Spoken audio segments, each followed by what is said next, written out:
హనుమకొండ జిల్లా పరకాల పట్టణంలో పరకాల నడికూడ ముఖ్య కార్యకర్తల సమావేశంలో బీఆర్ఎస్ రాష్ట్ర నాయకులు నేతాని శ్రీనివాసరెడ్డి మాట్లాడుతూ కాంగ్రెస్ నాయకుల ప్రవర్తనపై పిట్టకథ చెప్పారు. అనంతరం రాబోయే స్థానిక ఎన్నికల్లో బీఆర్ఎస్ విజయం సాధిస్తుందని ఈ సందర్భంగా ఆయన సంతోషాన్ని వ్యక్తం చేశారు. ఇవాళ కాంగ్రెస్ నాయకుల ప్రవర్తన కనుక చూస్తే నాకు చిన్న పిట్టకథ జ్ఞాపకం వస్తాను. ఏంటంటే అది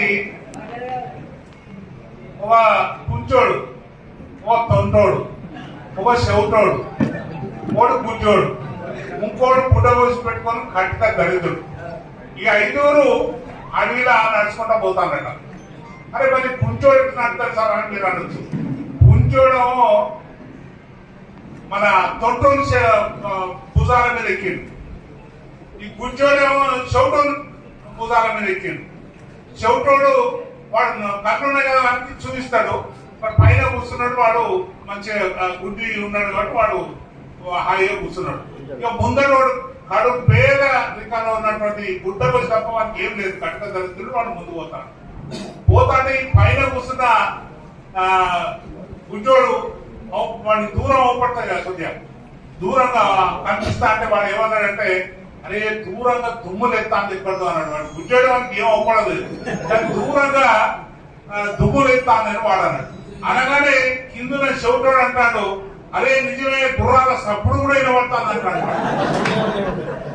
ఇక ఇట్లానగానే అరే మరి ఏం చేద్దాం, రాణి కొడుకులను బుద్ధి సంతానంతో ఉంటాడు అంటాడు. రాణి కొడుకుని బుద్ధి చదువుతా, అరే గుర్రాల మీద వస్తాను రా, వాళ్ళు ఎంతమంది వస్తానో మనకు తెలియదు, మనం పారిపోదామని కాళ్ళను కూర్చోడు అంటాడు. ఇక వీణ సంగతి ఇట్లుంటే వాడు ముందర కట్ట తరగతులు వాడేమంటాడు, అరే మీరు ఏదో నిర్ణయం తీసుకొని రా, లేకపోతే వాళ్ళు వచ్చి నా మీద పడి అన్ని దోసుకపోతారా. ఇది కాంగ్రెస్ నాయకుల పరిస్థితి ప్రస్తుతం సమాజంలో కొనసాగుతున్నది. రాబోయే ఎన్నికల్లో మన గతంలో బీజేపీ పార్టీ నుంచి తక్కువ పోటీలు వచ్చినాయి, కానీ ఈసారి ప్రతి మిలేలో బీజేపీ వాళ్ళు కూడా పోటీ చేసే అవకాశం ఉంది. కాబట్టి మనం ఆ రెండు పార్టీల్ని ప్రధానంగా టార్గెట్ చేసి మనం ఐకమత్యంతో ఈ స్థానిక సంస్థల ఎన్నికల్లో మీరంతా చురుగ్గా పాల్గొని మరి మన మండలాలకు మంచి పేరు తీసుకొస్తారని మరి అత్యున్నతంగా ఆలోచన చేసి ఈ ఎన్నికల్లో ఎక్కువ మంది గెలిపిస్తారని ఆశిస్తూ నాకు